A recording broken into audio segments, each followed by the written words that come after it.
Welcome to the Echo Oscar Delta podcast, where we talk to Navy EOD techs and hear the stories that they want to share. All ideas, thoughts, and statements are those of the guest and the host of Echo Oscar Delta, and not of Navy EOD or Navy as a whole. Today we have Richard Davidson. He did 20 years active, 2 years reserve, retired as a gunner, a CWO4, and EOD. Appreciate you coming on. Yeah, no problem. It's my pleasure and honor. Appreciate it. Yeah, this it's, you were in a few years ago, so I always love getting hearing where things started from, because it gives, sometimes you can get a little frustrated with things aren't moving fast enough, but then when you look at where they came from, it gives you a different perspective. Exactly. And so when did you come into the Navy? Well, I joined the Navy in September 1959, went to boot camp, went to A school, aviation ordnance. So I started loading bombs on airplanes for the first couple of years. Sent me out after I graduated from A school. We did really well there. We got a choice of duty. So we went to Alameda. David Rossler, AO1 Rossler and myself went to Alameda as E4. Yeah. Actually, E3, and then we made E4 while we were there. And then Jim Tucker and his crew came in there to just wipe out the pylons that was on the Oakland-Alameda ferry slip. And so Jim Tucker brought 4 or 5 guys over, and so they needed a couple of helpers. So our warrant officer of our department sent us to join him, and we thought that was so cool. We were cutting the old C3 and making charges, and we were running back and forth, just doing everything they needed us to help them with, and we were hooked. I mean, we were hooked right there. And so we did that for about 6 weeks, got rid of a bunch of pylons, and one of her first lessons there was learn how to pick up the stripers, the fish, from concussion. So they just float to the top, get the fish we want, and then the rest of them would swim away. So we got a lot of stripers out of that first demonstration we had there. So it was a lot of fun. So that's awesome. At the end of that, Jim Tucker put us in for recommended us to go to EOD school, and so that was that summer. And then that fall, we we went across the bay to San Francisco side. We put the old Mark V hard hat rag in and get tested with that. We tested for our oxygen tolerance and all the requirements. Got selected, and by November we were approved, gone, and out of there. Of course, our chief didn't want us to go, and our ordnance officer didn't want us to go. But in fact, he disapproved it. Oh, really? Yeah. The chief disapproved it, so the ordnance officer disapproved it. But the commanding officer said they're going. That's awesome. So, we just jumped on it was just before Thanksgiving.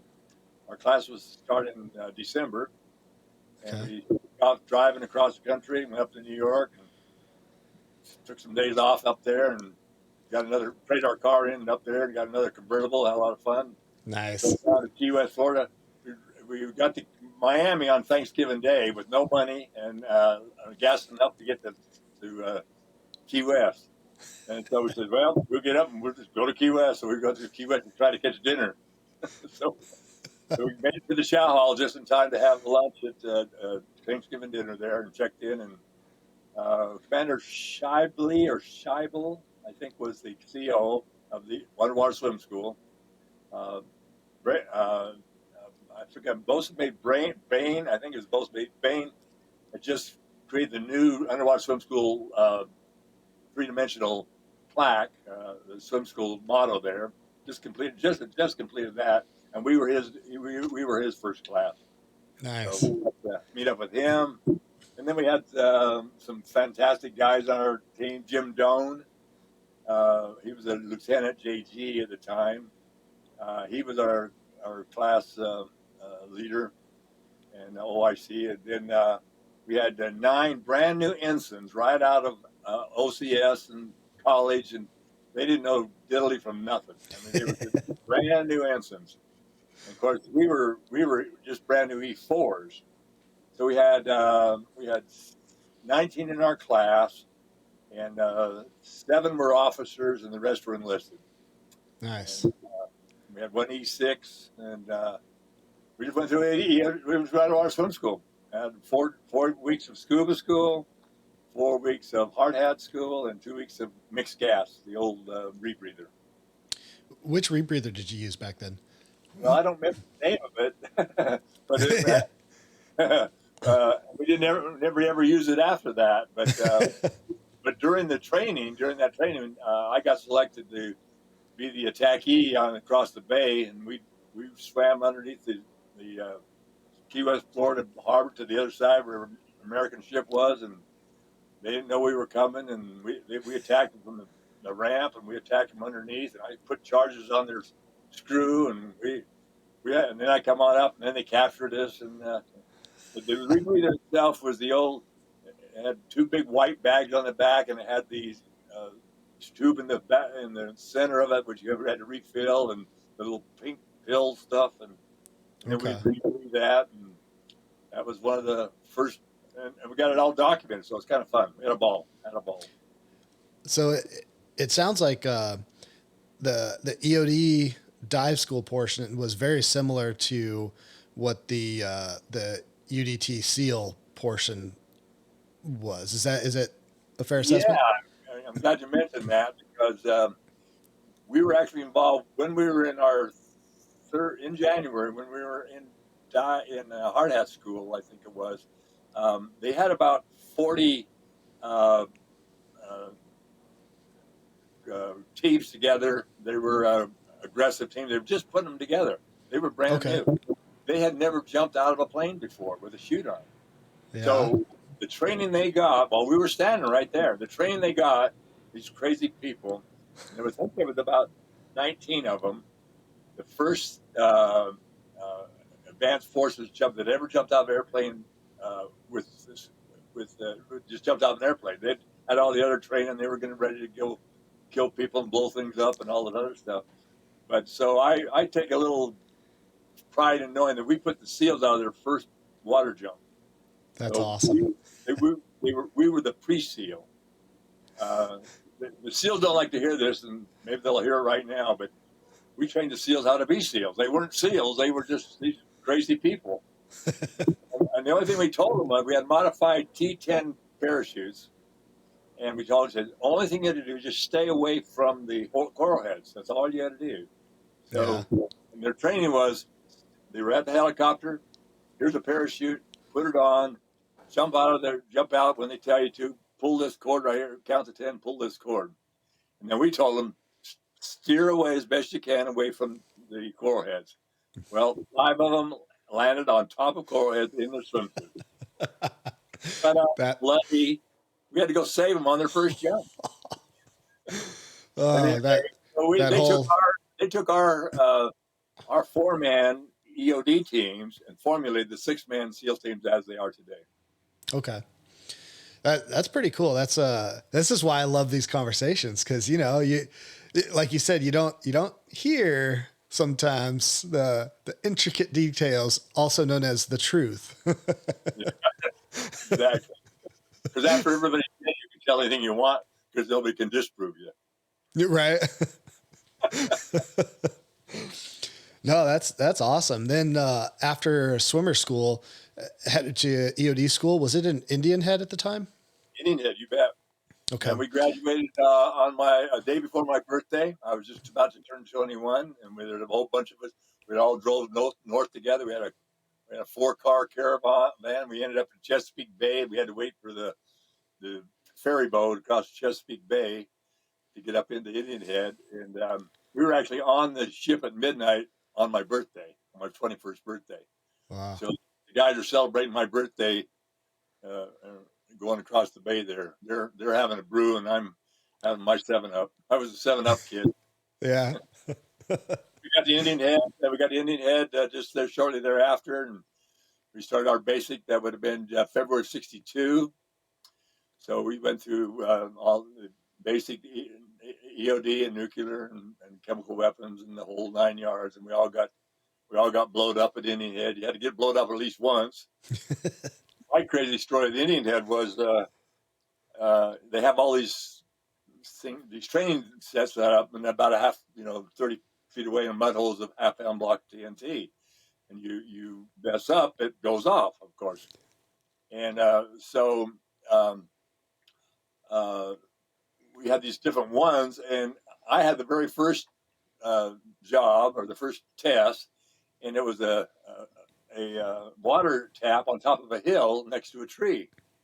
And I didn't know what was going on. Well, what's that water tap? So I turned it on and it went off.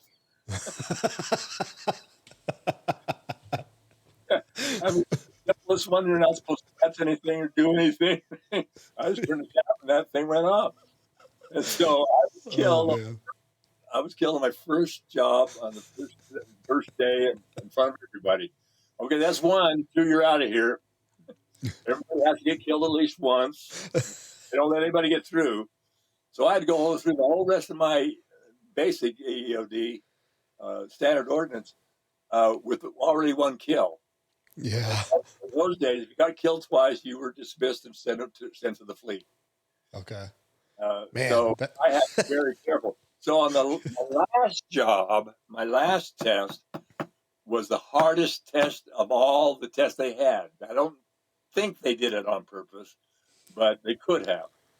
And so it was a British mine, horn mine, by some trees, by a tree, by a log, and by this and that and the other. And there was about 10 different ways I could have set that sucker off. It was a chemical horn mine. And I had to go in, my team behind me, and non-magnetic tools and the whole 9 yards. And I defeated it, luckily. Or, like I say, I wouldn't be talking to you here. Did good. We graduated in about August of that year out of basic 62. So it would be 04 of 62 was our class number. And we had and the one thing about our class was cool. Every person that came with us from swim school graduated. Wow, that's awesome. We had 100%, no attrition. That was really, we were so close and so tight. And we studied and studied and studied. And those guys that went to those six ensigns, they were so used to studying. But I mean, they were acing exams that I was squeaking by with 71 and 72. But they helped me, and my swim partner and my partner was an ensign he was from, I don't know, he was from upstate New York or somewhere, Vermont. So anyway, he had a brand new Porsche. Yeah. Down in Indian Head, and he was my partner. So when we got back up to Indian Head, whenever he had the duty, guess who got the Porsche? That's awesome. That's a good partner to have. That's right. That's exactly right. Now, when you said, and you already mentioned it, but when you said that, nobody failed, the first thing that came to mind is you must have been a tight class. 'Cause, if you're not, even tight classes, a lot of times will have somebody roll out. So that's gotta be a lot of good teamwork. That's awesome. Oh yeah. And some of those guys are going to be at our rendezvous here in October down in Phoenix. We're going to do a 4-day rendezvous. We've got 30, I think 30, 40, I think we've got 47 people showing up.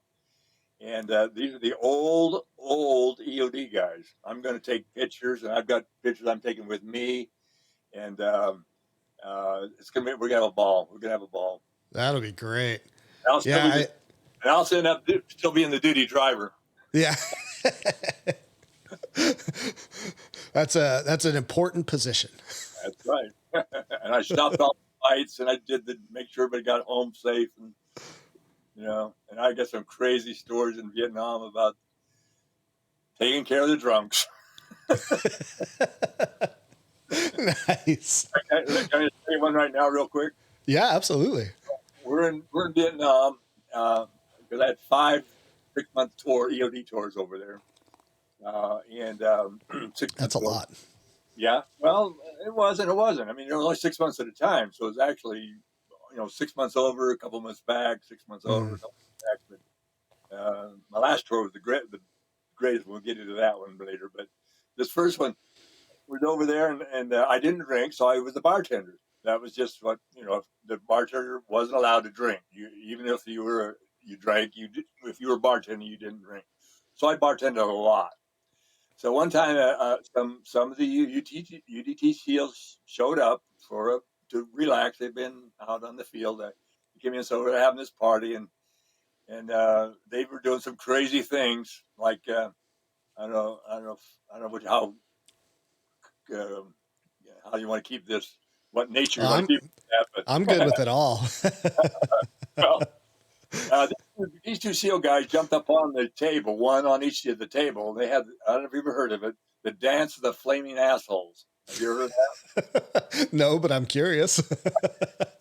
Well, two SEALs jumped up on the table. I'm at the bar behind, and I'm taking care of everybody. But so they put a roll of they take a string of roll of toilet paper and they stuff it up their butt and stand on the table, and then they both light it at the same time, and the one that comes off the table first loses. Called uh, flaming assholes, and they did it.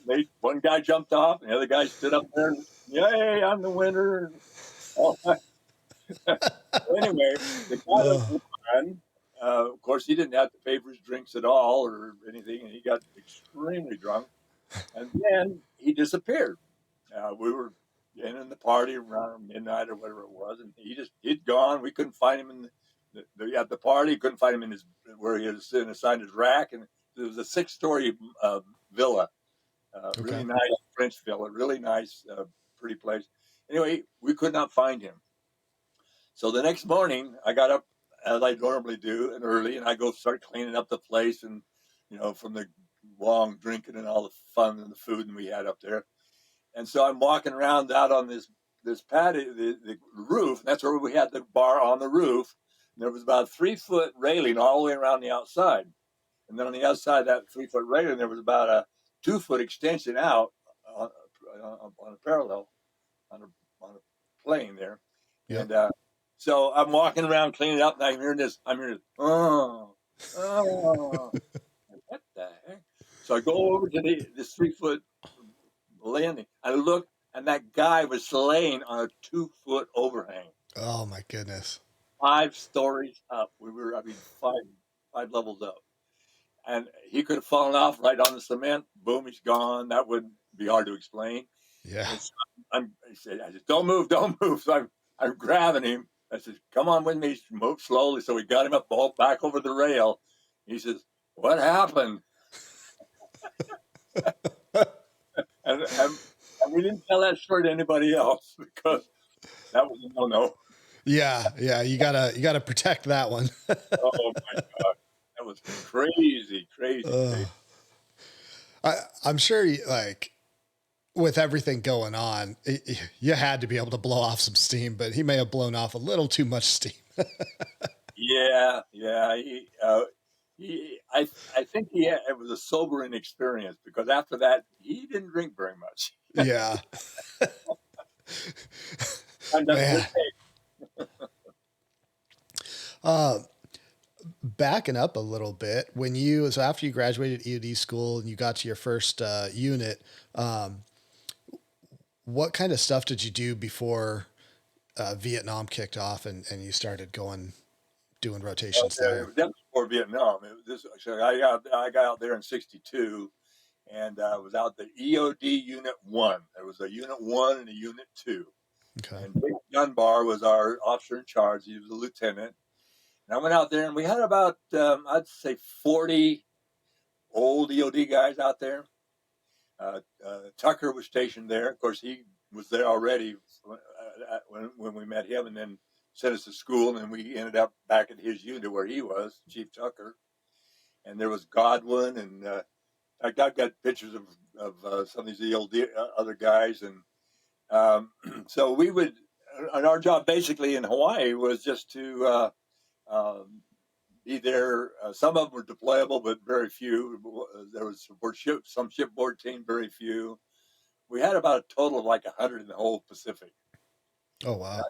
and about 45 of those or 50 was at the EOD Unit 1. And we had some great times, some great experiences, great training. I always loved training. I always loved to be prepared, and I was always good about writing training, um, you know, study plan guides and all that Okay. stuff. I've always done that. I still do. Uh, but so I got there in like I say that August, end of August time frame. So August, September, October. Uh, After August, and when September got here, I was there for about September and October. And then in November, I got sent to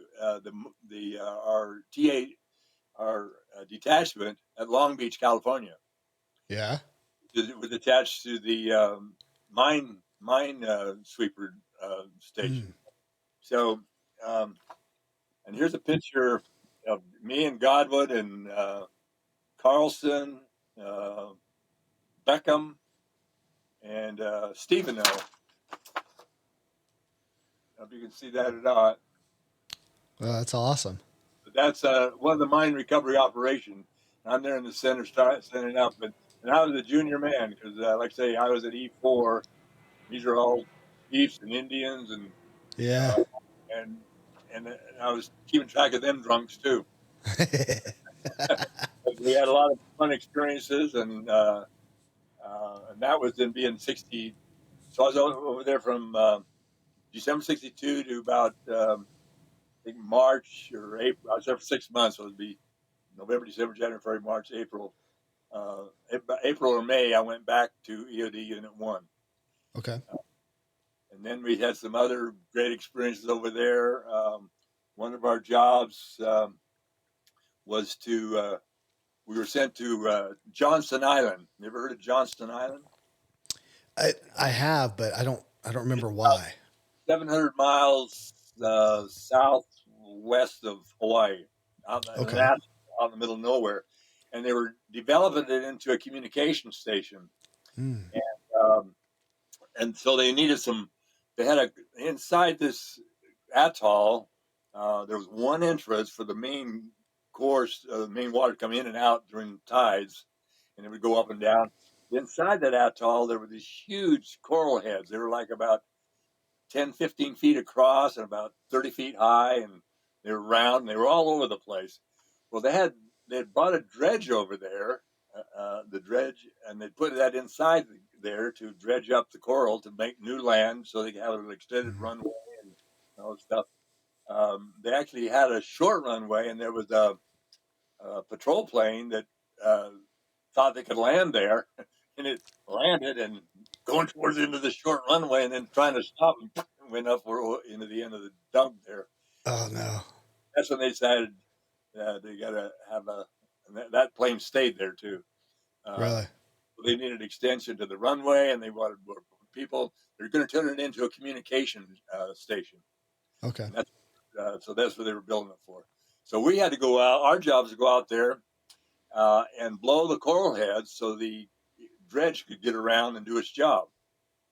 So we went out there, and here's a picture of Jim Doan, some of the other divers. I was in the other boat taking this picture, Yeah. and we were out there blowing coral heads, and and then we had a really fun experience. There's an old Fredette, Freddie Fredette.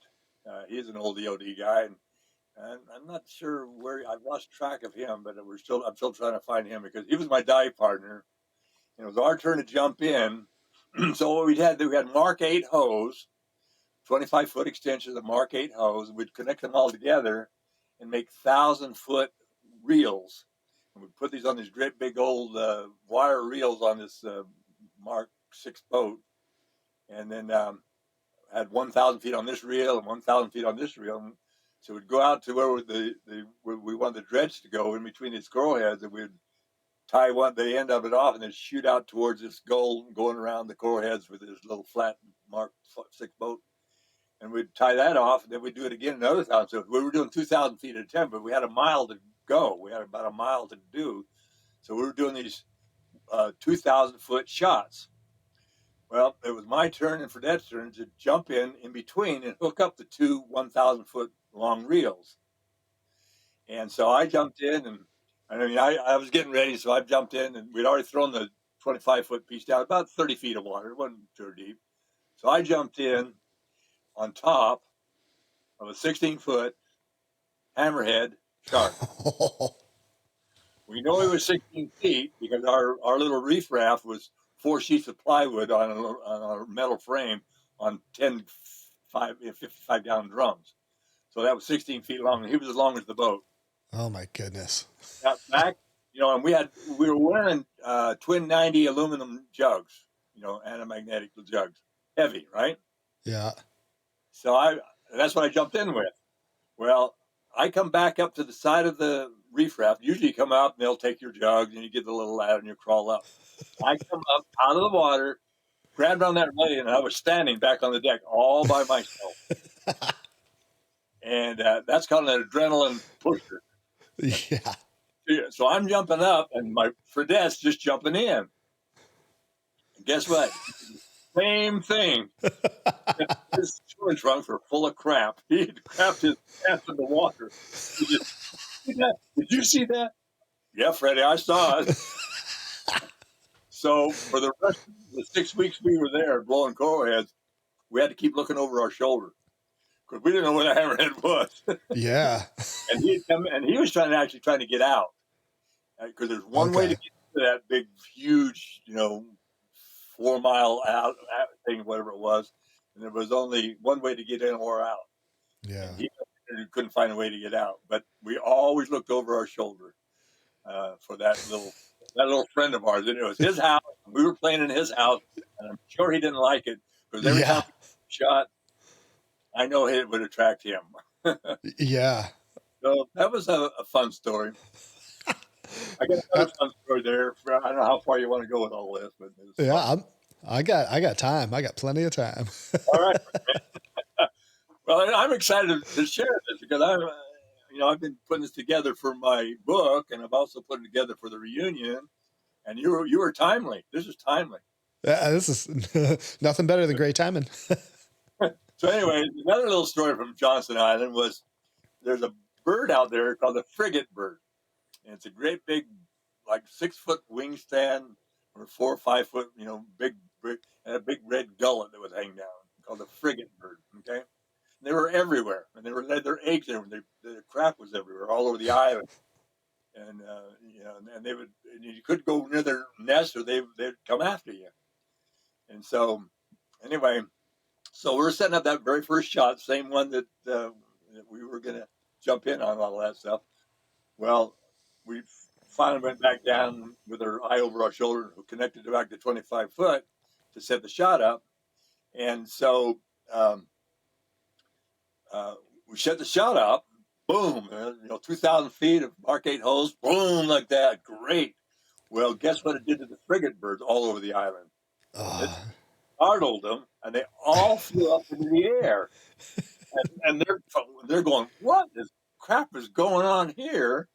And so they're flying around like this, and we watched them. Now, let me tell you what happened. Those frigate birds were scattered all over the place, and they formed up this big flock, okay? And they had a leader, and that leader was going around like this, and the people were following him. The other birds were following this leader, and then they decided what they were going to do next. They were going to attack us. Oh no! We got pictures of this. I got pictures of this. They came down, and we're going, well, look at those birds. That's kind of strange. And they cut down. They come down just like an airplane would come down and lower down and come right at you. They came right at us and pooped all over everything. We got it all. I jumped in the water, but these other guys, they got it on their gear and all the craft and all of our explosives and everything. And you can't tell me that birds and animals aren't smart. Right. And all they were doing was protecting their land. Yeah. Oh, so we cleaning up the crowd, and it's poopy crap. I mean, it smells bad. It's ugly. That's So nasty. we cleaned it all up and got it ready and all that. And we were only doing one shot. You could only do one shot like every other day or something because we had to get the hose ready and this and that and the other. So on the next shot, man, we had tarps and we had everything prepared. We made the next shot. Sure enough, boom, they all got up there and they all flew around. They all organized. They're coming in. I jumped in the water again, and then they loaded it up again. But this time a little easier. We just flock off to stuff like that. But that's two fun stories of Johnson Island in Yeah. 1960. Let's see, 62. That would have been 1963. 1963. That's the stuff you don't think about when you join is oh yeah, I got to learn how to do the explosives and diving and putting this stuff, but now you also have to learn how to protect yourself from the birds crapping on It's a story. It's a story. One of hundreds of thousands. you. Yeah. So is that kind of what you did out of the unit one is kind of go, for a couple months here, a couple weeks there and just kind of do these jobs as needed throughout the Pacific? Yep, exactly. Yeah, we had people. Some of them would go to.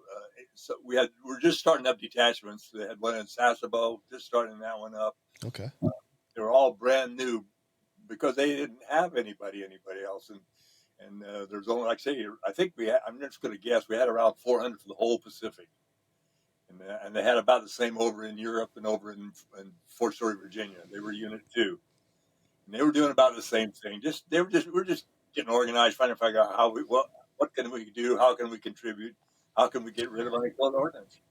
Yeah. So we were guinea pigs a lot. The only other thing I did out in EOD Unit 1 was they assigned me, I did a lot of the training manuals, but they also assigned me to K-19. Now, anybody been out to Naval Magazine in Hawaii, U.S. NAVMAG, Lulu'ule, they had the our unit there over by in the harbor, and so the East Harbor, Pearl Harbor, was Battleship Row, Fort Island. Middle Harbor was the supply harbor, and then West Lock Harbor was where the Naval Ammunition Depot was. Hmm. And that was kind of classified, not classified, but very controlled because they didn't want a lot of people in and off that base because of Yeah. it.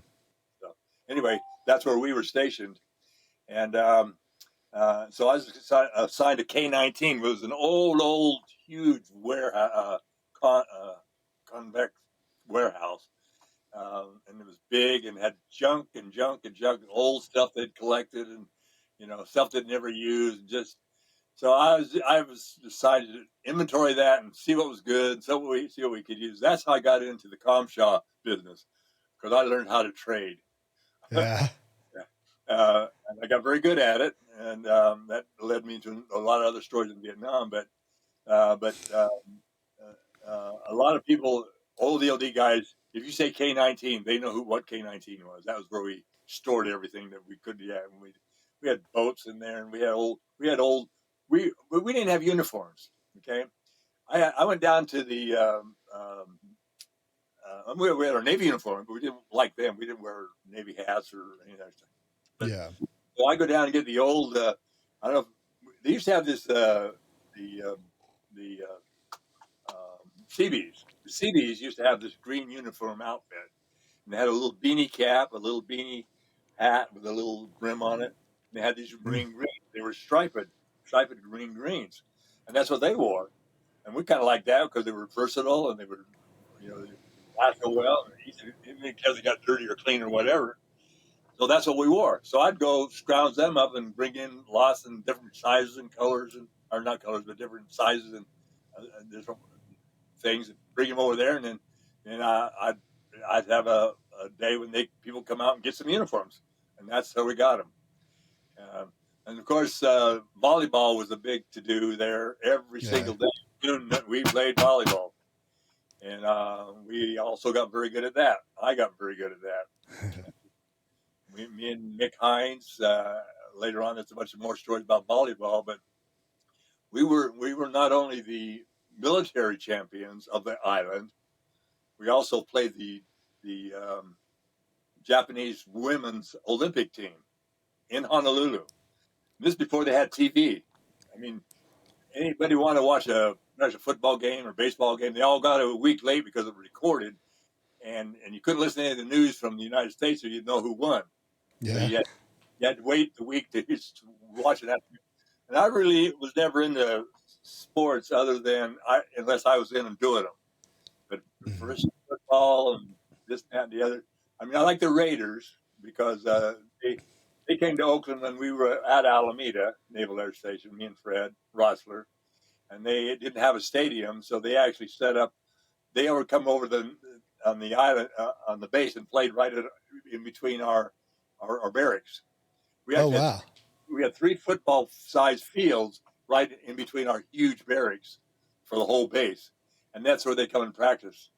They had an old 1949 white Chevrolet panel truck. It was white and had Raiders on the side of it, and they'd bring that sucker over, and that's where they would practice right there at Alameda. In fact, there's one guy named this is an old football player from the Raiders, and one of the quarterback killers. His name was Ben Davidson. Yeah. So I got to go. I wanted to go meet him, and I said, "No, he was there in practice." So I went out. And he had a big handlebar mustache, big, huge guy, and I went out to him, and I said, uh, "Ben Davidson, my name's Richard Davidson. I'd like to meet you." We shook hands, and I says, "Is it all right if I tell everybody you're my uncle?" So, so I did. So my uncle Ben played for the Raiders. That's awesome. I still follow the Raiders. In fact, this is the first year they've done really well. They did 6-0, and now they've lost 2. And I don't Yeah. follow any other team or any other sport, but uh, the Raiders, they're my team.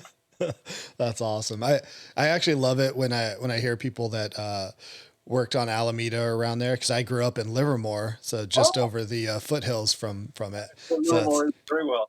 yeah, John Madden lived in Livermore. yeah, He was the coach of the for the Raiders at the time. yeah. That's awesome. Cool. Well, then you were there when I was there, right? When were you there in Livermore? Well, I was born there, so I was born in '83, and stayed there for 23 years until I came into the Navy. Same house Okay. and everything. All right. Well, then you're younger than I thought.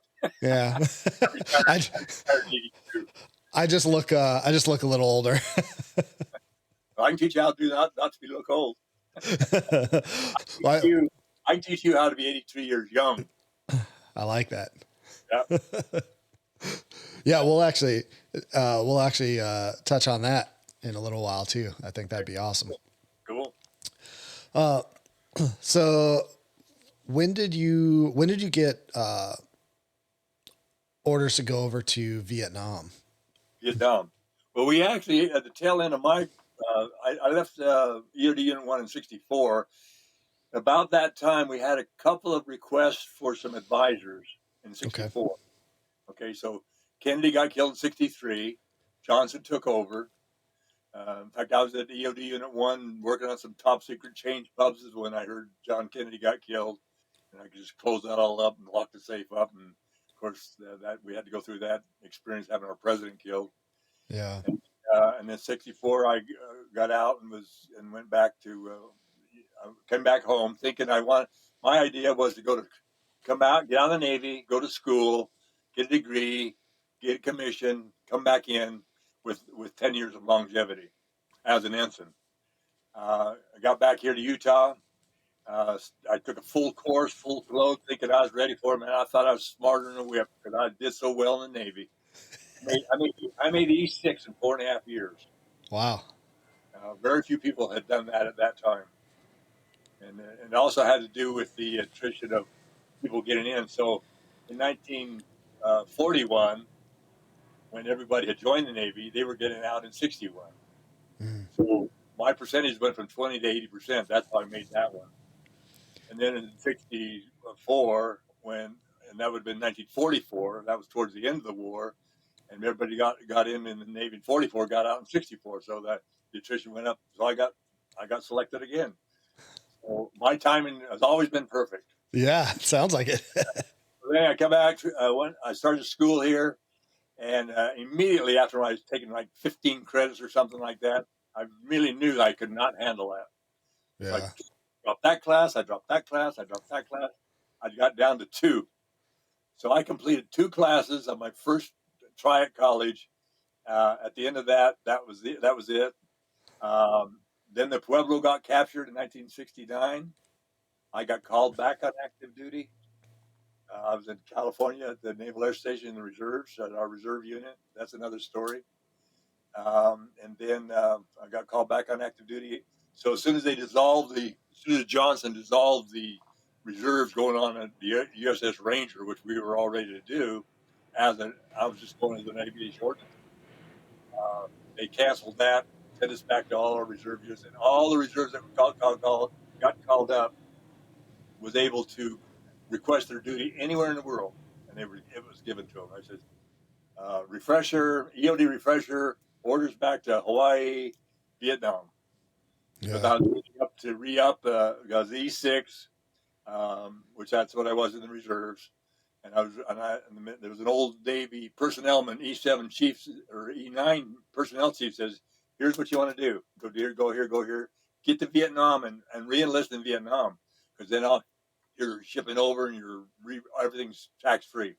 Mm-hmm. So he studied out my schedule. So I said, okay, that's what I'll do. So I got back to Vietnam or back to EOD Mobile Unit 1. I've been gone for 4 or 5 years out of the Navy and going to school and having babies and having a family and this and that and the other. And now, so nobody knew who I was except the commanding officer, which was Mick Hines. And Mick Hines was the CEO of the mobile unit. And we knew each other very well. As soon as I walked in, he says, "Oh, how you doing?" A big hug and all that stuff. And yeah, boy, I said, "Boy, you're doing well." The commanding officer, "Oh yeah, it's a lot of fun." And so, but nobody else in the unit knew that I knew him. So there Yeah. was reserve. There was a bunch of bosun mate chiefs, EOD chiefs. I forgot a couple of their names, but there's one extremely. So I went to work for this bosun mate chief. So he thought I was a reservist being called on active duty. He didn't know who I was. And I didn't tell him either. And so he had me cleaning the heads and cleaning up shit, and all the messes. And I cleaned up the original tool shop at the ELD Mobile Unit 1. And I cleaned it. I mean, I was revamping the tools, making things really good. And he was giving me crap here and there and had me stand at attention to a CPO. No problem. No problem, Chief. Yes, sir. So anyway, so I was only there for 3 or 4 months. And then went and I got my first tour of duty in Saigon, ELD mobile unit. We were Bom Ni Ba, 33, Team 33. And our patch over in Nam was the Vietnamese beer, 33. Oh Bom Ni yeah. Ba. Yeah. So we had the patch which was, and all the Vietnamese would recognize the Bom Ni Ba patch because that was the beer. But we were Team 33. And we had, and David Turoff, the guy I went to basic ELD school with and swim school, was made warrant officer, and he was my OIC in Vietnam. So the two of us, old partners, old swim mates, old everything, was in Vietnam, and that's where I took my chief's exam. I passed it. I took my warrant officer application, passed it, and I made warrant in Vietnam that first year. Wow. So within 4 years of being in the Navy, 4.5 years, I made E6, and within 3 years of being back on active duty, I made W1. That's awesome. Yeah, I thought it was cool. Yeah. It was all tax free. Yeah, that's the best part. That's all I cared about. So then I went back to Hawaii as a mobile unit, and Mick Hines put me in charge of the training area because he knew I knew that area very well, and we made a BC prisoner of war camp down there. We made as real as we could make it with all the input we had. Yeah. But guess who the chief was that had to work for me? The one that was giving you crap. Yep. So That's awesome. goes around, comes around. So I called him in the first day down there, and okay, chief, I used to work for you, and I did everything you told me. Guess what? We can make this hard, or we can make this easy. But as a result, we came out the very best of friends, and we worked together very well. He was just a typical bosun mate, which is fine. We need him. Yeah. We need him. I had a couple other boatmates give me hard times along the way too, but it's all right. Uh, they're all my shipmates and my partners, and when you got four men on a team, you rely on each other for your not only just to do your operation, but it's for your life. You're Yeah. totally on them for your life, and I've continued that same attitude into my family, into my friends, and my business. I mean, we're there to serve, but you got to be healthy and you got to be able to be healthy to serve anybody. And if you can't take care of yourself first, you certainly can't help anybody else. So Yeah, absolutely. we Uh, just had fun. We just had a ball doing our job. Like I say, we get. I literally have thousands of stories. One moment. Oh, I got to turn on my phone because it's not talking to me now. it's just having a good time listening to the conversation. Yeah, yeah, it's recording it all. Got to turn that sucker off. All right. Anyway, yeah, my phone talks to me, my iPad talks to me, my computer talks to me. You're talking to me. In the good old days, it's okay if you talk to yourself, but just don't answer yourself. Yeah, exactly. Then you are crazy. So one of the things I it's interesting anytime a war happens. So when you're training and when you're doing a job before you go to an active war zone and then you go in, what was that like, going from doing pretty cool jobs all around the Pacific and then knowing you're going to go over to the war zone and then actually go into Vietnam? Well, that's a great question because, as far as I'm concerned, if you're not prepared to do your job in civilian life and doing constructive, getting rid of unexploded ordnance, you're not prepared for Vietnam or any Yeah. war. It's all attitude. It's your attitude. And my attitude was I was I was sent there to serve and to save. To serve my job as a Navy diver and EOD guy, and to save lives. Um, Now, specifically, you have to save your own life first before you can help anybody else. Right. If you're not your own asset, you can't. You're everybody else's liability. Right.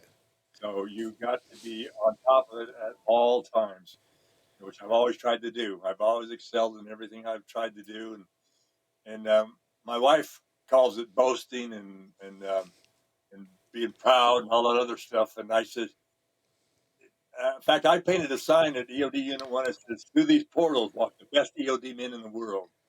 So it's not a matter of being proud and being boastful. It's a matter of having confidence and knowing who you are and what your capabilities are and staying ahead of the game and Yeah. being prepared for anything. Even in the gospel, it says, if you are prepared, you shall not fear. Well, when they first came out, when I first retired in 1982, they came out with a couple of T-shirts. One said "No Fear," that was my Yeah. shirt, and the other one was just to be healthy. Just you got to be healthy. So I said, okay, that's what I'm going to do. I'm going to have no fear about anything or anybody or anything that's coming to me. I've been through hell already, so it can't get any worse Yeah. than that. And but going back to Vietnam, we were actually I got into Saigon there.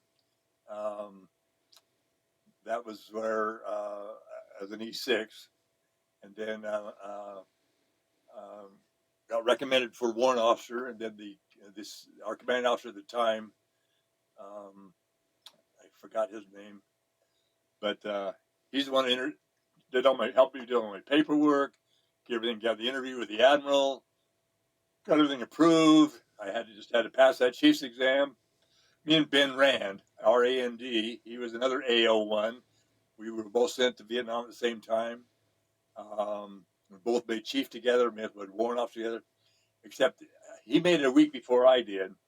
So he got all the chief's authority to get chief's exam uniforms, which was, and then a week later he got all the authority to get warrant officer uniform, which were the same uniform. You just had to put different things on it. And so, but I didn't get that. Later, so all I got was my warrant officer. So he and I took a little R&R out of Saigon there to go to Japan to get our uniforms. Yeah. Custom made uniforms and as warrants, and spent 30 days over there hiking Mount Fuji and getting into the water of where. And that's what I'm doing now, the water of Mount Fuji, alkaline water, and so on and so on. We got back to Vietnam. So from then, we were actually assigned to a team out in the country with the Vietnamese EOD team up. So we teamed up. We were teaching them while we were learning, again, going out on jobs and survival and getting rid of unexploded ordnance. And we had a lot of different things go on. We had a couple of events with Army people that wasn't fun. They wanted EOD guys, but all they're doing out there they just want to kill people and blow things up, and that wasn't fun. Yeah. So, and all those things are in my book, but I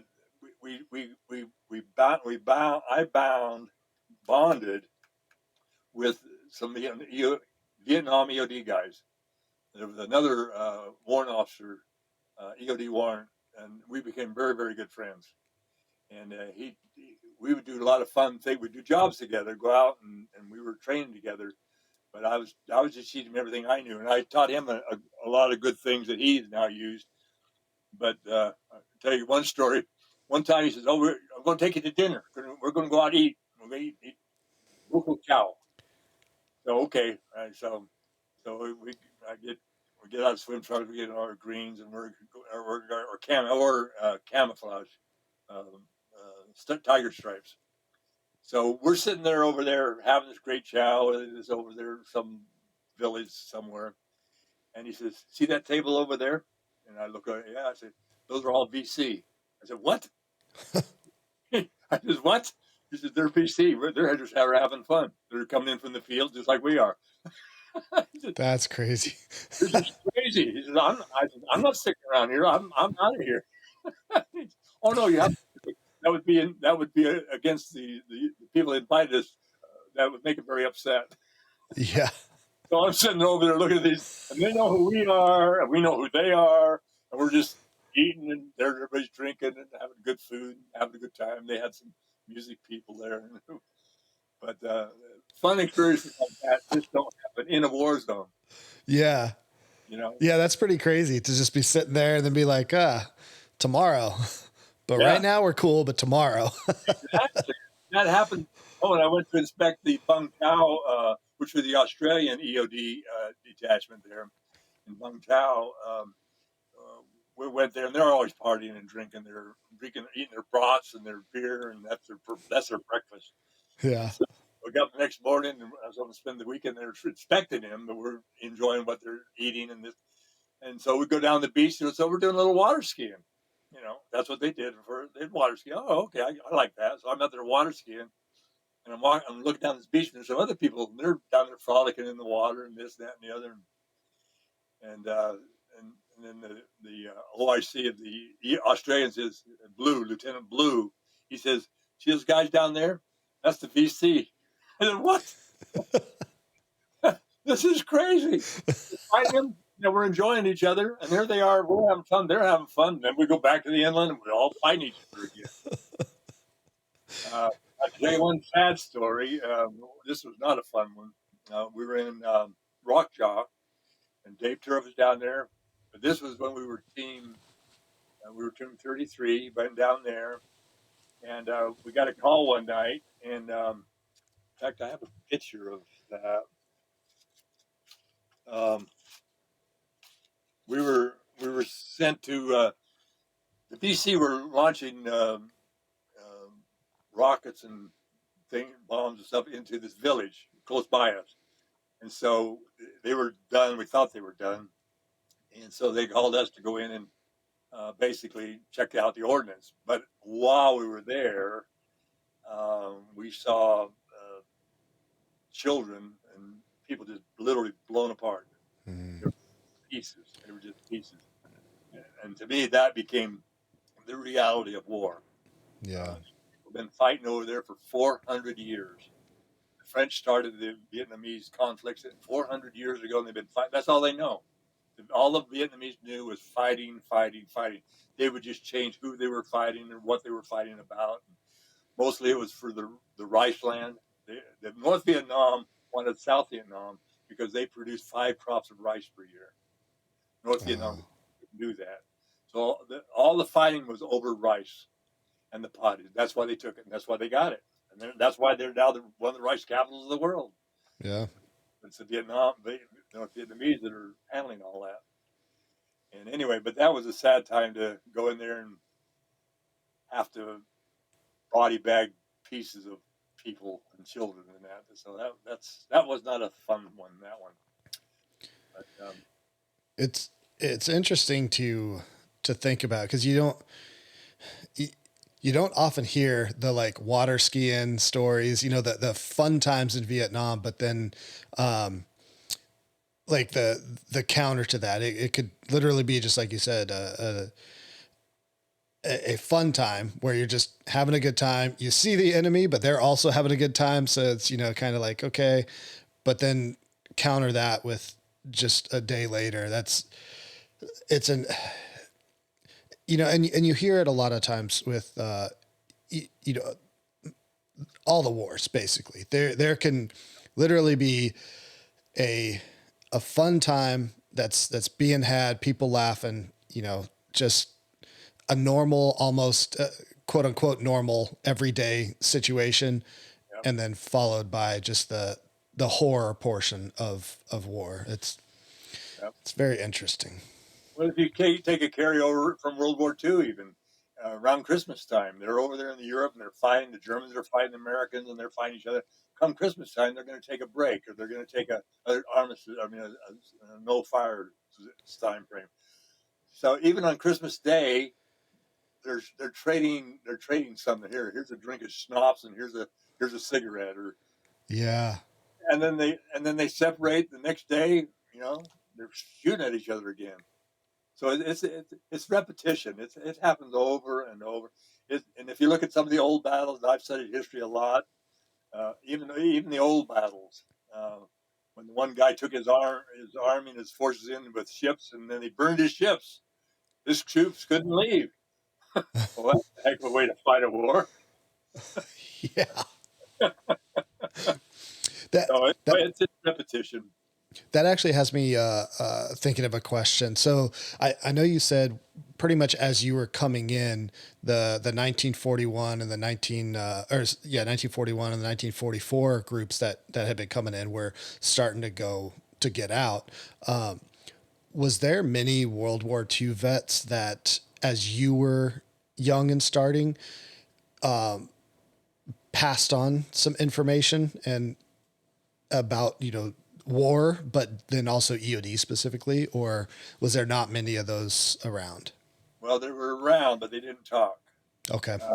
especially after World War II and the Korean War, Yeah. because of the atrocities that the Koreans had done to the Americans, and the water dripping and all of that stuff, and the guys were so psyched out.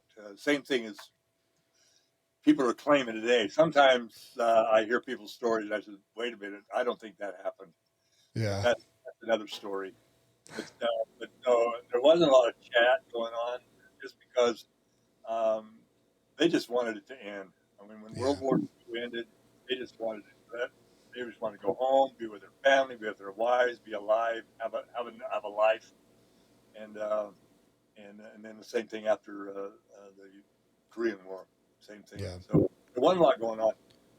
From the EOD wise, of course, the UDT SEAL guy that started it all, and he had those first people were swimming in to that beach. You had to go around the devices that stopped the tanks and the mines, and they were blowing them up, and that's a whole story all by itself.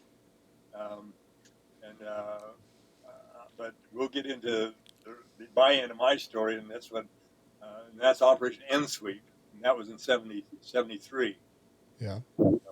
Whenever you want to get that, that's a whole story by itself. But it is in my book that I'm coming out with, and I'm actually going to rewrite the Navy history group. They came out with a book, and it happened in '73, but they came out with their book in 2004 called Operation NSOF. And that was when I ended up in North Vietnam teaching classes with Admiral McCauley while the POWs were coming out, including McCain. Really? So that's a whole nother story by itself, but it's a good one. Yeah. I mean, we can go into that if you're willing. Oh yeah, that's actually I was there. In fact, if you get the book, here's what it looks like. Operation N Sweep. It's a Navy history book, and it's put out by the Navy Historical Society. Okay. But you get this book right here, and I recommend it for anybody that wants to know anything that went on during North Vietnam while the POWs were coming out. And it was edited by Edward J. Maraldo, but all he did was edit the facts. But when I go through this book, literally this book was written about me. I mean, I Yeah. take that honor. There's Admiral Colley. There's the negotiation, the peace negotiations went on in the Paris Peace Treaty that caused us to be able to go in. We'd been training for 2 years to do this. I was on one of those teams. Nick Hines was the officer in charge of our six teams that went out. We had 4 teams that stayed in Subic. 2 teams went north with Admiral McCauley. I was one of those teams. I used to volunteer a lot because I want to be where the action is. Yeah. And so I volunteered to do that. And then I got to know Admiral McCauley very well, even down in Subic Bay.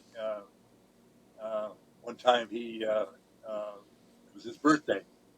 So he invited all the OICs of the teams to come with him, along with his staff. And we had about 30 senior people and then us EOD team leaders that went with him up to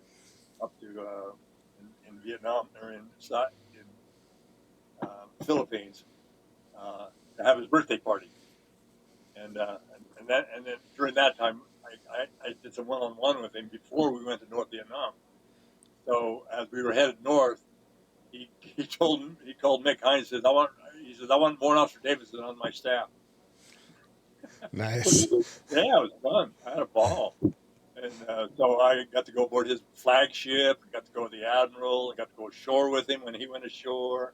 Of course, I couldn't go ashore with the EOD. In fact, I traded my emblems with another warrant officer, and he was a electrician.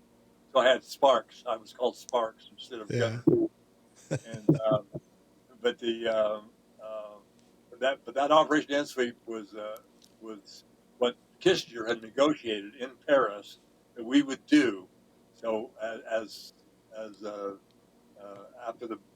after Nixon had laid all the mines in the harbor, all the Mark 52 mines in the harbors, to clog them up from being able to bring goods and munitions and stuff to North Vietnam. He also used the destructors. Of course, the destructors at that time was top secret. That wasn't to be discussed. And so, my job was to go ashore with Admiral McCauley and negotiated teaching classes to the North Vietnamese about how to get rid of the destructors. 500-pound bomb with the little gold bunghole, and they were magnetic signatures. Yeah. And so that's a whole story, and that's what Operation Instant was all about doing that while the POWs were coming out. And so you'll see the guy. I got pictures of me in there. My chief, my team chief was in there, but it said we're Marines because we had the Marine hat on, the greens on, the short. So they just called us Marines. They didn't know who we were. Yeah. I've kept all my material, my blogs, and my notes, and I could actually have written this book, but I didn't have all the details, and I didn't want to have to go through clearance, get it declassified. But now I can use this book because it's already been declassified, and I can say everything they're saying, but I can add my story and say, that's me. And I was the one that taught the classes right here. And I was the one with Admiral McCauley to do this. So it's kind of going to be fun for my follow up. And I'll just call it Operation N Sweep follow up or something. Yeah. I'll have another name for it, but these were all the facts, figures, and documentation of what took place in North Vietnam for the mine clearance. And they do pretty technical in it, but it's just fun to see me and um, my chief being an integral part of that, and Yeah. doing the service, what was required by Kissinger so the POWs could come out. In fact, there was about halfway through the operation, and I used to volunteer a lot to stay ashore because I didn't have to go back and forth on the helicopter. Had to be there exactly at 9. If you were sick, you had to go, and this and that. And Oh, wow. I stayed ashore a lot just so I didn't have to go through that rigmarole. So there was one night, there was me and my Marine sentry that stayed with whoever stayed ashore in this villa. And one night, about 2 in the morning, he comes, wakes me up and says, "Gunner," he says, "go such and such." And I says, "Does that mean what I think it means?" "Yes, sir." He says, so next morning we got up, packed up our bags, and was escorted to the airfield and got on a helicopter and went back to ship because they had stopped letting the POWs out. And so we got a ship, and our whole fleet, we pulled out of the port there. And so they had to renegotiate what we were going to do. So, and I left all my stuff there because we had to leave it like we were coming back, which I was anyway, but they didn't want us captured. And I Yeah. didn't want to be captured. No. So, because I hate to say this, but if they'd have captured me and put those things on my fingernails, I'd have told them everything. Yeah. But anyway, we went back ashore, got back to teaching the classes again while the POWs were coming out, and then in fact, there's a story about John McCain. He was scheduled to come out, but when the Vietnamese found out that he was the admiral's son, they decided to have him come out early so they could do publicity and promotion and get a little. And he said, "Nope, I'm not going out." He says, we're staying on the same schedule as whoever came in first going out first. So that was part of his story, which is really kind of cool. Yeah, that's awesome. I'm sure most of him wanted to get out as soon as possible, but then, that's pretty honorable. And then for him to go on with his career in the politics and walking around like this all the time. Yeah. That was the reason because he had his hand. I mean, I can't even. We did it in our training in our simulated prisoner of war camp, our BC. We would take people. We wouldn't do the extreme that they did it, but we'd put your hands behind your neck, put a wooden log behind your elbows, and lock you in behind you like that, so you can't move. You're just locked in like that. Of course, they used to hang them upside down that way, and there's all kinds of terrible things with them that way. But McCain, politicians are all controversial. McCain had his way, but he lived through hell and was a POW, and he still wanted to give. So most of his bills and most of his was all in support of the SEALs and the different military groups, so we could continue to be free and protect the country. Right. Yeah, absolutely needed. Yep. Is there any other kind of stuff from Vietnam that you want to share, or do you want to? Vietnam was interesting. It was my first tour, or my first. I went to Japan to see the culture, but it was nothing like Vietnam, of course. And like I said, and after having been there, I did 5 6-month tours, and the last one was Operation N Sweep. So I started off as an E6 with Dave Turiff, and we had those experiences down south, um, uh, and then I went to Team 33 to Team 45, and then to another team. But every time you go to Vietnam, and then Larry Ronan, he was our OIC there. In fact, he's the one leading up we do a bi-weekly Zoom. Every other week we do a Zoom call, and Larry's been heading that up. I mean, he's 90, I don't know, 2 or 3, whatever he is.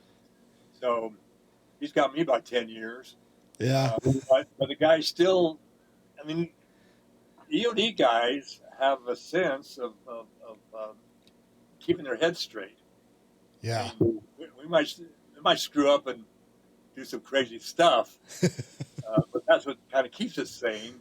But yet, Right. he's conducting a bi-weekly Zoom call with these old EOD guys, and we've got 10, 15 to show up, and these are the old guys, and these are the guys that go to our retreat, our rendezvous here next month. So I'm going to see guys I haven't seen for 50 years or talked to. I'm going to tell them what I'm doing now, paying it forward. Now, the thing is, I got another T-shirt that says it's kind of crazy being around all these old people Yeah. because they look old. They act old and they drink old and they, you know, I'm 82 years young and they're 80 years old. I love it. There's a couple that looks like my dad. So, but I tell you, I'm just having fun. Yeah. Life was meant to have fun and enjoy our turns. As we take our turn here on Earth, and, yeah, we got 80, 90, 100 years to live, and more people are getting on that bandwagon. I want to help them. Yeah. On the side, I'm in the heart attack. I'm in the heart attack prevention business. That's what I'm in. I was a guy in the Navy that never got sick, never took a drug, aspirin, anything in my life. I just didn't do that. Yeah. Not even aspirin, but then in 2009, I took a sabbatical to find out what I want to do for the rest of my 30 years of my life, from 70 to 100, and was back there with my wife on an old Missouri farm where she lived. And I was upstairs working on the bathroom, and we had been renovating an old 2-room schoolhouse with 2 front doors, 2 back doors, and 2 fireplaces, and it was a Missouri schoolhouse. And they built a little room on the back of that for Grandma as a bedroom. So we had about 15 by 15 square feet old schoolhouse. And so we expanded, we encased that, went out, went up and over, and turned it to about 2,900 square feet. So we had a country mansion up on the hill, white mansion on the hill. And that's where I was at. So I was upstairs working on this bathroom, and I felt these funny things running down my arm. My fingertips started getting numb, and I started sweating. I'm going, those are symptoms of a heart attack. So Yeah. I walked down the stairs and I asked my wife, I said, do you have any aspirin? She says, you don't take aspirin. What's wrong? I says, oh, nothing. I'm just having a heart attack. So, Just so casual. so, so she gives me an aspirin. I chew it down and I lay down. And so we call the base, Fort Leonard Wood, which is about 18 miles away, and say, yeah, I think we're having a heart attack. And we had air evac. We could order a helicopter to come in and pick us up, but that was going to take longer than us just drive over there. I had my son out there helping me, and so we jumped in the car, and my son was driving to the base. It was 10 miles to the south gate, 8 more miles to the hospital. So Wow. he's driving like crazy, and I'm in the back seat, trying to hold on. I said, slow down, you're going to kill all of us. Get to the south gate, and we get up to the gate there, and my wife yelled out the window, "Is an ambulance here?" No, it's on its way. I said, well, we'll beat on it. So we left the south gate, and so about another mile or two, we met the ambulance. So the ambulance pulls up, and they prep you, and they cut off all your stuff, and they take your blood. And so then this guy said, this corpsman says, I'm going to put this nitroglycerin tablet under your tongue. I said, what? Nitroglycerin? That's what I used to use to blow things up with. How come you're putting it under your tongue? I didn't know. I never took any drugs or pills or had a doctor in my life. Yeah. So put it in there, and so he laughed, and I didn't think it was very funny. We went to the base, and sure enough, I had a 100% clogged artery, a 95% clogged artery. In Wow. fact, I got pictures here of those things. And so when you get something wrong with you, you sort of do a little research or a lot of research on that. and then you try not to have another one, and then you also try to start doing other healthy things to prevent other things, cancer and diabetes and all these other stuff. Well, that's exactly what I did, and so now uh, uh, I recovered completely from that. Never had a problem. Never had I've had tests. I get tested all the time. And I still don't take any other drugs. I still don't have any other diseases. But I know it because of the lifestyle that I had lived. And I won't get into it now because that's my book's all about. It's coming out. Yeah. And I'll tell you the cover of it, though, called The Alkalarian. And it's what I'm going to be talking about. It's my memoirs, but it's actually going to be a book about how to not have any diseases, how to Okay. not have heart attacks, how not to have diabetes, how not to have all this stuff. Because and I'm not that smart to figure that all out. I ran into a guy out of Austria, uh, and he taught alkalinity over in Austria for 70 years. Dr. Mayer, Mayr, and I reference his books and stuff in there. And you know, this would have been 100 years ago. So he said, if you got anything wrong with you, you come to Austria and pay me lots and lots of money, and I will cure you of anything you got. Yeah. People did 100 years ago. 1,000 bucks was a lot of money. Yeah. Yeah, but he did it, and he would cure people, and they would. In fact, he was such a doctor. He would say, "If I cannot cure you, you get all your money back." Now, who doctor today would say that? Yeah. No, No. they want their money now. Then they want some more money for some more tests. Then they want some more money. And they want more money and more money and more money. And they really have not cured heart disease or diabetes or any of this stuff. Now, more people die of heart attacks and heart disease than any other disease in the world. Hmm. In the United States, last year we lost 700,000 people died of heart attacks. 500 unsilently. 500,000 people died. That's a lot of people. Now, in Vietnam, we lost about 57,000, 58,000 people, right? Military Yep. people. 58,000. Now, how does that compare with 500,000 every year? And ours was for 5 years. So my mission and my goal, what I'm all about now, is I want to pay it forward. I don't want you to have a heart attack. I don't want anybody to have a heart attack. It is not necessary. Yeah. The way you can have a heart attack is to keep doing what you're doing and not recognize the symptoms, and you're going to die. Yeah. Now, another thing that snuck up into my life was pneumonia. Now, Mm. again, I'd never gotten sick before, but pneumonia, I found out, is called uh, the old man's friend, Really? because old men get get pneumonia, and they'll die within a week, a month, or 3 months Huh. because they're not expecting it. So I've written a whole new chapter in my book about pneumonia, how potent it is, how contagious it can be.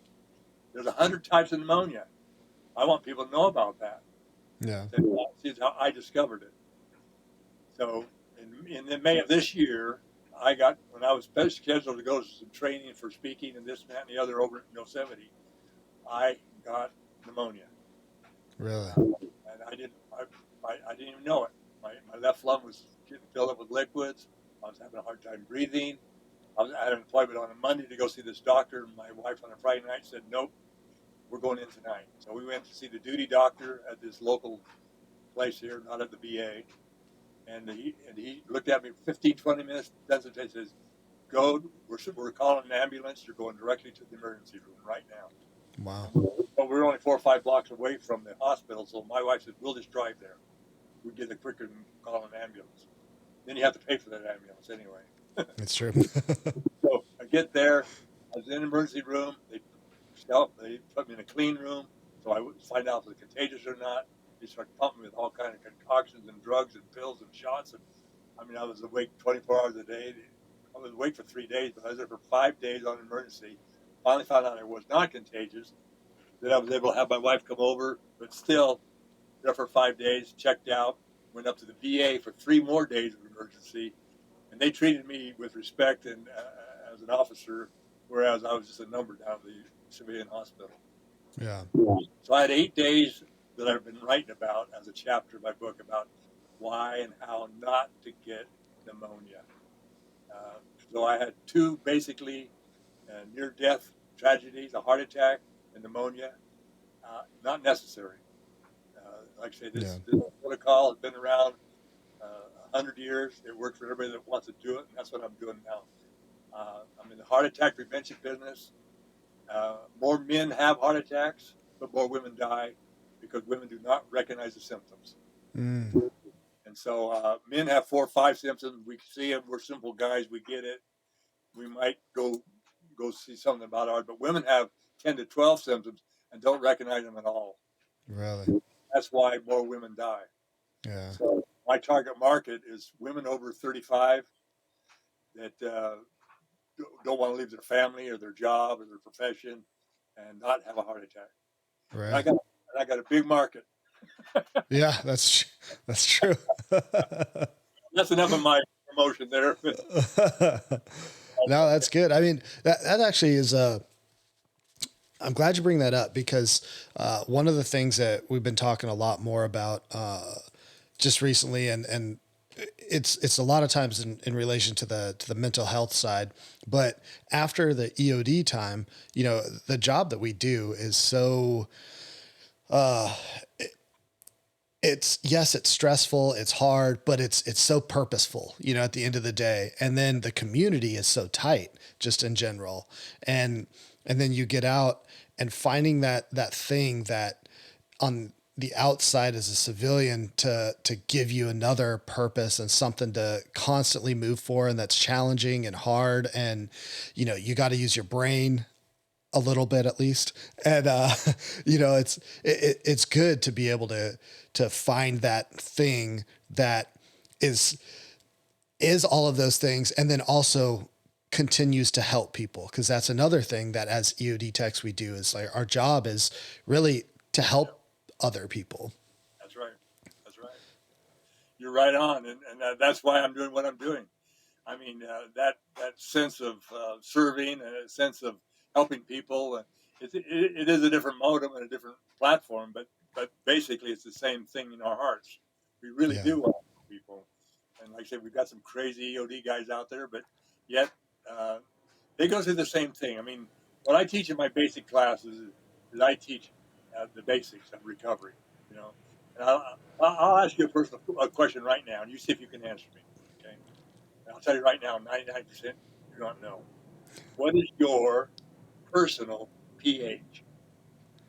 Oh, I don't know. Exactly. That's the answer. People say they don't know. But if you had a swimming pool, you'd have to know what the pH of the pool is to Hmm. swim in it. I do. I check it all the time. You check it all the time. You check the pH of the pool. And if you had a garden and you wanted organic vegetables, you'd have to test the soil to see what the pH of the soil is, right? Hmm. Okay.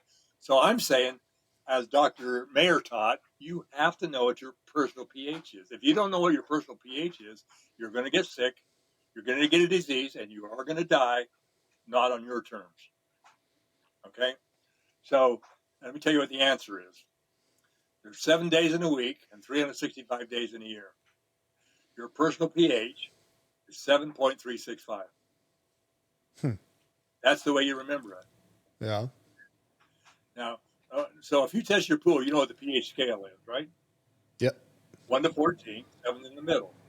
Below 7 is acidic, above 7 is alkaline. Okay?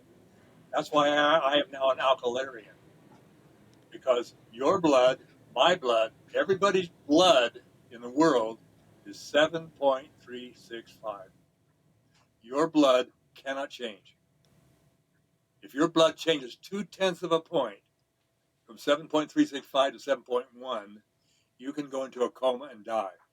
Huh. In fact, people that are in comas, their blood pH has been lowered just 2/10 of a point, and all the doctors are trying to do is get it back up to 7.365 so they can be alive. Now, I ask people that do blood work and take blood and are in the blood business, they don't know those facts. And that blows me away. Yeah. And you would think if somebody's in the medical field that is all about blood would know that their blood pH is 7.365. And a few of them do, but not very many. So what I teach is what Dr. Mayer taught for 100 years, or 70 years. He was 100 when he died. I teach you how to keep your body at the same level as your blood, and then you will not get sick. If your goal is to eat healthy and work out and think and all these things, then you can keep your body at the same level as your blood. Basically, you cannot get sick. I'm an Yeah. alkalarian. I keep my body as best I can above 7 to stay with my blood so I can't get sick. That's why I'm a young 82-year-old person. Yeah. And it's not complicated. It is so easy to do. It is so simple. And people just don't know about it. So my Yeah. job, not only is, I mean, and I started doing this for many years. I was teaching classes on air, water, food, supplements, and I have added the fifth element mindset, and that's where the mind thing comes into play. And I'm still working on that, getting some good videos and some good information, the latest information. I try to get the latest high tech information available out there in all those categories. That's it. That's what my courses and my classes are all about. I've given it away for free for all these years, but now we're going to monetize it, and Yeah. because now there's millions of people that would want and need this information, and I'm doing it for a purpose because my ultimate goal, I'm affiliated with a couple other groups in the world to give water to places that just don't have good water. Mm. Africa, India, and around the world, there's no reason for anybody not to have at least some good basic good water.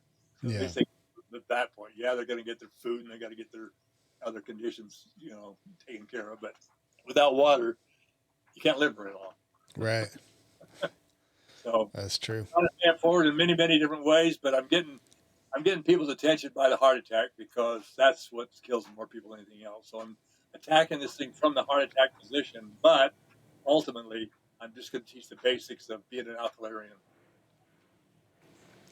Nice. That's good. That's food for thought or what? Yeah. No, that's awesome. You said your book is already out, or is it coming out? No, I've actually been working on it for 20 years and just Okay. finishing it up. In fact, we're getting it. I'm preparing to speak. I'm preparing to do a TEDx talk. I'm preparing Nice. to get the book out. We're launching everything on 1 January. I Okay. actually, last week I was at a Yosemite speakers retreat and I actually did my first interview, 15-minute interview to a local TV station, which was going to air on October the 6th locally. And I'm trying to find out how to see that or other people can see it and everything, but it will be recorded. Has already been recorded. And then I'll be able to use that on my website and on my talks and stuff. And that's why I want to do podcasts. Yeah. But that's coming, and then we'll be going down to the rendezvous, EOD rendezvous, the 9th through the 12th. Come back on the 13th of October. Then we're going to watch the eclipse, the solar eclipse on the 14th of October. Okay. We're going down to southern Utah, Marysville, about a couple hours south of here, and get up early in the morning and go watch the eclipse. We watched the last one up in Idaho. We were on that meridian for that. So Yeah. we're there. And then starting this next month, I will start taking people can go to my website and be able to. I'll do a little 15-minute interview, sort of like this, but it's 15 minutes long. And it's just to qualify you. Are you interested in my program or not? It's okay. And if you are, you can go to this website here, or you can uh, employ me to teach classes or one-on-ones or Yeah. whatever it takes. Because there's plenty of people out there that want the information. You can go to my website and get it all for free. Uh, if you just read or watch all the videos and do a lot of work. But if you want to get down to the nitty gritty and you want a plan of action and you're willing to pay a few bucks to get there, then we're going to have that available. Yeah. It's all coming together. I'm extremely happy for all of this because, like I said, I want to help people. I want to pay it forward. I don't want anybody to have a heart attack. It's not necessary in this day and age. You can look at all the newest doctors and newest technology. There are other things that are out there that are unbelievable. In fact, I have another friend that was an inventor, and he invented a patch. And he got a government contract to invent a patch for the UTT SEAL teams. It's an energy patch. And you take them with you out in the field, and you're out there doing your job, and you're your last ounce of energy. But you're trying to get the last all men to get back. You're trying to get back, and you run out of energy. You open up this pack, and you slap that patch on your arm, instant energy. Yeah. And so he invented that one first, and he's been doing it now for 20 years, and now he has got other patches, and they work. And I wouldn't use them, but I use them every single day. There's a stem cell activation patch. You put it on your back of your neck, back here on your spine, and it activates your stem cells. How it works, I don't know, and I don't care. All I know, my stem cells. And as you're older, you have less stem cells to activate. They're all there, but you can't have injections of stem cells. You can't transfer the pig stem cell to you. That's all not real science. This is true science. It works. I mean, there's testimonies on their websites. It's unreal. One guy cut his thumb off right here. Right? I mean, someone's hanging like that. And they put it up together like that, put some stitches in it, put these patches on it. In 90 days, he had full movement, full use of his thumb. 90 days. Documented. So they got like 10,000 white papers on this. This goes on and on and on. So I only try to tell the truth like what you said. If it's the truth and it's real. Yeah. Now, if something has changed or the truth has changed, well, then I want to know about it. Yeah. But I try not to say anything that's not the truth or backed up by science, not just somebody's word or somebody's testimony, or they're trying to sell something. Everybody's trying to sell something. Yeah. It's true. But some of it is really not true stuff. It's not real. Yeah. So, anyway, I get off tangents, and I could talk your ear off all day long, my friend. No, that's awesome. Yeah. When the book comes out and stuff, you'll have to send me the link, and I'll take the link for your website, and I can throw that in the podcast description so that, you said January 1st it should come out. Well, we're launching everything. We're having a soft launch here this next couple of weeks.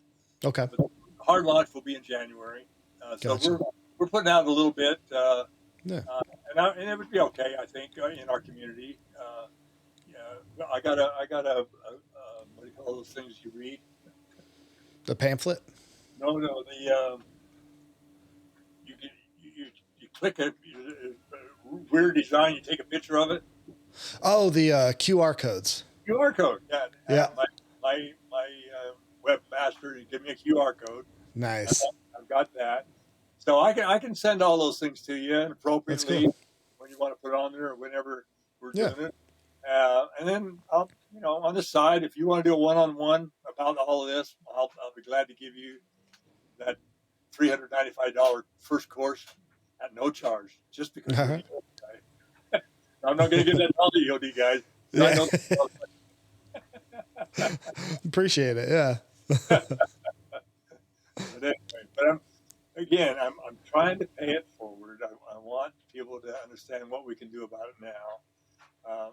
This is the technology and what's being invented today is just unreal. I mean, every day something brand new wow, that is so cool. I mean, you talk about that guy that his Telsa, his car. I don't know if you heard about that thing you put in your house. Well, I've known about putting things in your house and keeping the Series 5 emissions out of your house and this and that and the other. I've been doing that for years. I wear these bracelets. I got these bracelets on, positive, negative, on your bloodline. I wear this thing right here on my thorax for my whole body. I'm protected from electromagnetic fields. Well, everybody should know about that and have the latest technology. Not trying to sell this thing right here, but it's available for people that want to do that.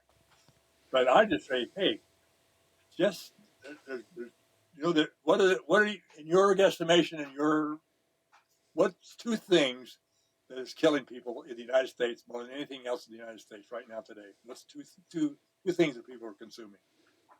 Like actual foods. Food, drink, thoughts, whatever. What do you think? Yeah. You think I mean, just like too much processed foods. that's One. that's that's the third thing? Yeah. Okay. Number one Uh, thing is sugar. oh yeah. Sugar is number one. Sugar is crystallized acid.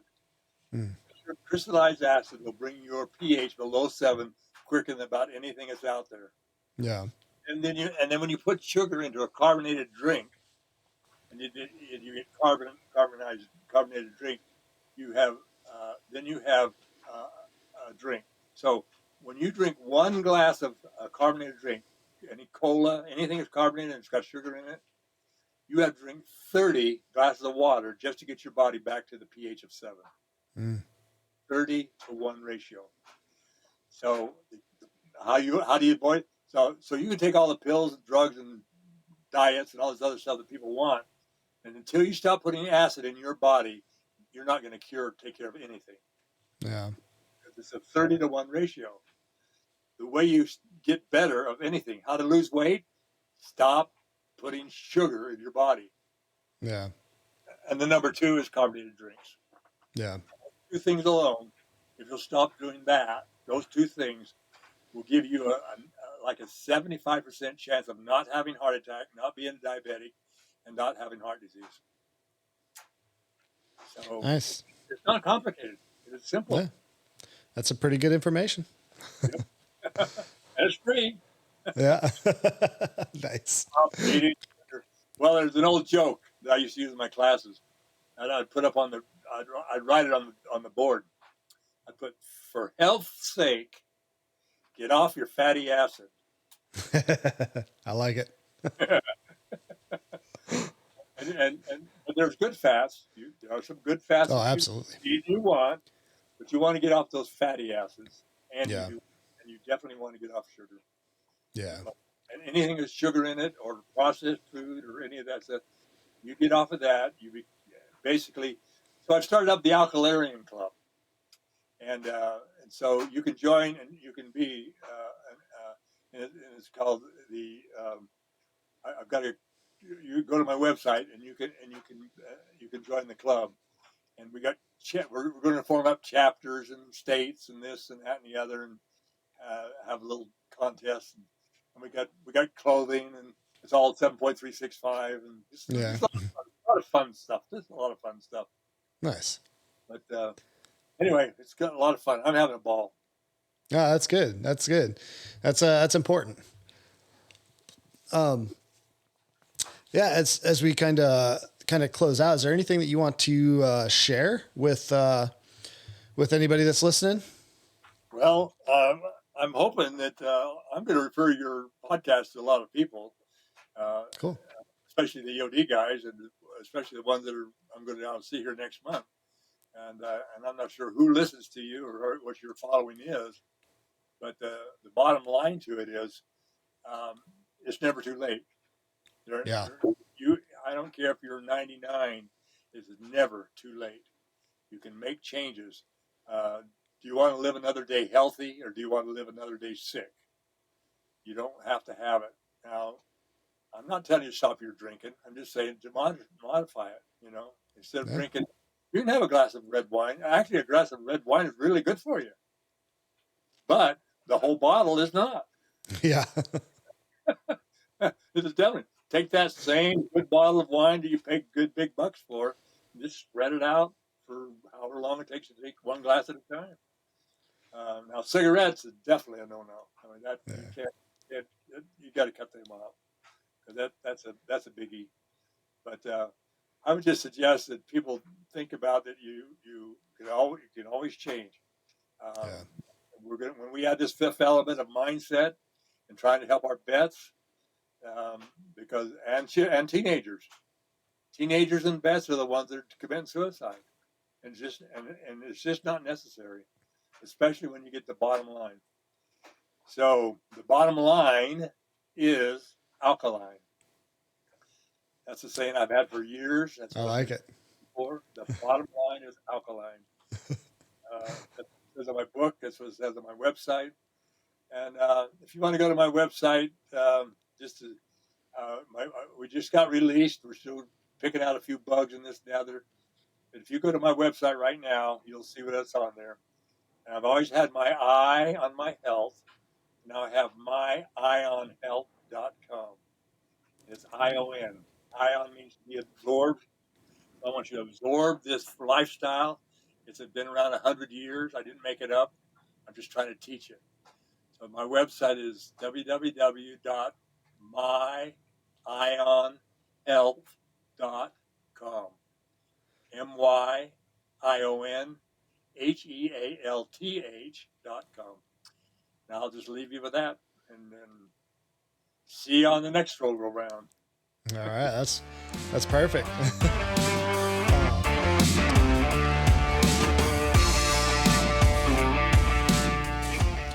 Thank you for listening to the Echo Oscar Delta podcast, where we talk to Navy EOD techs and hear the stories that they want to share.